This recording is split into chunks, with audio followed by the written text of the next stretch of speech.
അപ്പോൾ അത് നമ്മുടെ അവിയലിന് വേണ്ടിയിട്ട് നല്ല പച്ചക്കറികളെല്ലാം കഴുകി അരിഞ്ഞ് വെച്ചിട്ടുണ്ട്. നല്ലൊരു മഴവില്ല് വന്ന് പാത്രത്തിൽ വീണ പോലെ ഉണ്ട് കേട്ടോ. എല്ലാ നിറങ്ങളും ഉണ്ട്. അത് കാണാൻ തന്നെ എന്തൊരു ഭംഗിയാണല്ലേ. അപ്പോൾ അടുത്തത് കറിവേപ്പിലാണ്. ഒരു 3-4 തണ്ട് ഞാൻ എടുത്തിട്ടുണ്ട്. വേവിക്കുമ്പോഴും കുറച്ച് വെക്കണം. അതുപോലെ തന്നെ വെന്ത് കഴിയുമ്പോൾ നമ്മൾ പച്ചവെളിച്ചെണ്ണ ഒഴിച്ച് കൊടുക്കുന്നതിൻ്റെ കൂടെ കുറച്ച് ചേർക്കണം. അപ്പോൾ ഞാനൊരു 3-4 തണ്ട് കറിവേപ്പില എടുത്തു.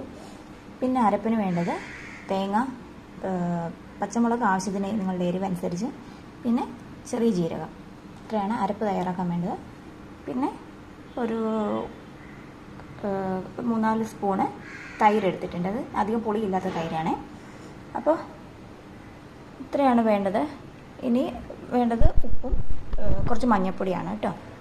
അത് പച്ചക്കറി വേവിക്കാൻ വെക്കുമ്പോൾ അതിൽ തന്നെ കുറച്ച് ഉപ്പും കുറച്ച് മഞ്ഞൾപ്പൊടി ഇട്ടിട്ട് വേണം നമുക്ക് പച്ചക്കറി വേവിക്കാൻ. ഇനി ഉപ്പ് ആവശ്യത്തിന് ചേർത്ത് കൊടുക്കാം. പിന്നെ നിങ്ങളെടുക്കുന്ന പച്ചക്കറിയുടെ അളവിനനുസരിച്ചാണ് ഉപ്പിടാൻ. ഞാൻ പച്ചക്കറി കുറച്ച് അധികം എടുത്തിരിക്കുന്നതുകൊണ്ട് തന്നെ ഞാനൊരു 3 ടേബിൾ സ്പൂൺ ഇപ്പോൾ ചേർത്ത് കൊടുത്തു. പിന്നെ ഒരു 3/4 ടേബിൾ സ്പൂൺ മഞ്ഞൾപ്പൊടി ഇട്ട് കൊടുക്കുന്നുണ്ട്. അത് പോരാന്നുണ്ടെങ്കിൽ കുറച്ചുകൂടി ചേർത്ത് കൊടുത്താൽ മതി.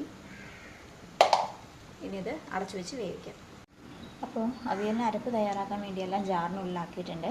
അപ്പോൾ ഇത് ഒത്തിരി അരച്ചെടുക്കരുത്, നല്ല രീതിയിൽ ക്രഷ് ചെയ്തെടുത്താൽ മതിയാകും കേട്ടോ. അപ്പോൾ പച്ചമുളകും ജീരകമൊക്കെ അടിയിലാണ് വെച്ചിരിക്കുന്നത്, ജാറിന് അടിയിലാക്കി. അപ്പോൾ അത് നന്നായിട്ട് ക്രഷ് ആവാൻ വേണ്ടിയിട്ട്. അതിൽ എൻ്റെ കയ്യിൽ പച്ചമാങ്ങ ഉണ്ടായിരുന്നു കേട്ടോ. അപ്പോൾ ഞാൻ തൈരും എടുക്കുന്നുണ്ട്. തൈര് അധികം പുളിയില്ലാത്തതുകൊണ്ട് തന്നെ കുറച്ച്, ഇതൊക്കെ മാങ്ങയൊക്കെ സീസണലാണല്ലോ, അപ്പോൾ അതുകൊണ്ട് തന്നെ നല്ല പച്ചമാങ്ങ എൻ്റെ കയ്യിലുണ്ടായിരുന്നു. അതുകൊണ്ട് ഞാൻ പച്ചക്കറി വേവിക്കാൻ വെച്ചേക്കുന്നതിൻ്റെ കൂടെ ഇത്രയും പച്ചമാങ്ങയും കൂടി ഒന്ന് ഇട്ട് കൊടുക്കുകയാണേ.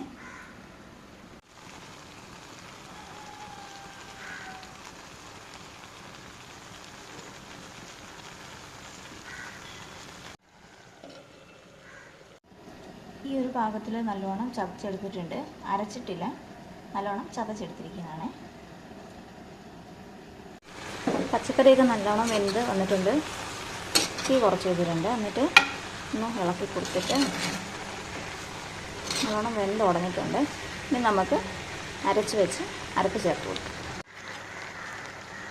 അരപ്പ് ഇട്ടിട്ടുണ്ട്, നല്ലോണം ഒന്ന് ഇളക്കി കൊടുക്കണം.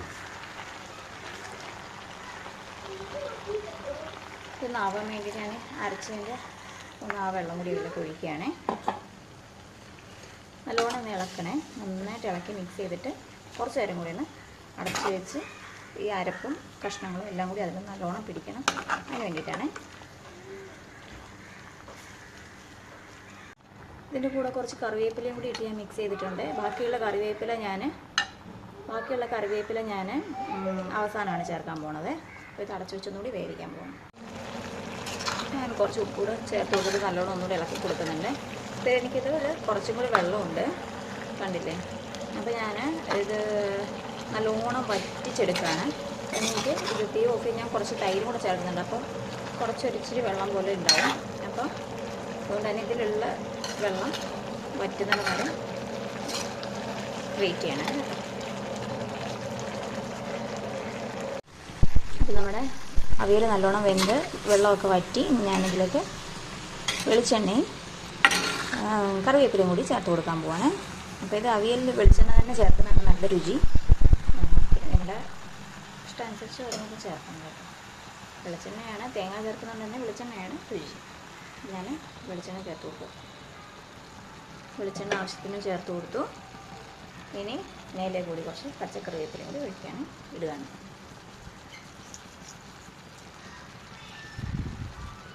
കറിവേപ്പില ഇട്ടു. ഇനി നല്ലോണം ഒന്ന് മിക്സ് ചെയ്ത് കൊടുക്കും. അപ്പോൾ വെളിച്ചെണ്ണയും കറിവേപ്പിലയും ഇട്ട് തീയൊക്കെ ഓഫായി. ഇനി നമുക്ക് എടുത്ത് വെച്ചിരിക്കുന്ന തൈര് ചേർത്ത് കൊടുക്കാം കേട്ടോ. തൈര് ഓപ്ഷണലാണ്, ഇഷ്ടമില്ലാത്തവർക്ക് ചേർക്കാതിരിക്കാം. അപ്പോൾ ഞാൻ വെളിച്ചെണ്ണയും കറിവേപ്പില ഇട്ടിട്ട് നല്ലോണം ഇളക്കി കൊടുത്തു. തീയൊക്കെ ഓഫ് ചെയ്തു. അപ്പോൾ അതിൻ്റെ ഒരു തിളയ്ക്കുന്ന ഒരു ചൂടുണ്ടല്ലോ, അതങ്ങോട്ട് കുറയട്ടെ.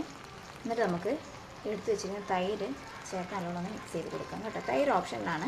തൈരിന് ആ ഒരു ചെറിയ പുളിയും ആ ഒരു ടേസ്റ്റ് ഇഷ്ടമില്ലാത്തവർക്ക് ചേർക്കാതിരിക്കാം. ഞാൻ പച്ചമാങ്ങയും കൂടി ഇട്ട് കൊടുത്തിട്ടുണ്ട്. അപ്പോൾ ഈ തൈര് പുളി ഇല്ലാത്തതുകൊണ്ട് തന്നെ കുഴപ്പമില്ല. കാരണം പച്ചക്കറിയുടെ അളവ് കൂടുതലുള്ളതുകൊണ്ട് തന്നെ പാകമാണ് കേട്ടോ ടേസ്റ്റ് പുളി. അപ്പോൾ ഞാൻ തൈര് ചേർത്ത് കൊടുത്ത് ഇളക്കുകയാണ്.